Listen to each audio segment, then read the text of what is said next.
You ask Tiger to solve. This deals with linear equations with one unknown.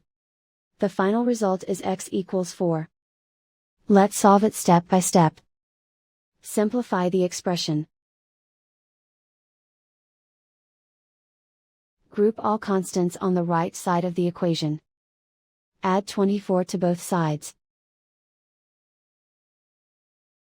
Simplify the arithmetic.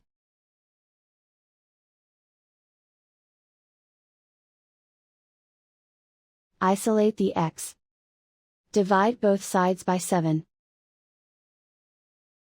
Simplify the fraction. Find the greatest common factor of the numerator and denominator. Factor out and cancel the greatest common factor. And so the final result is x equals 4.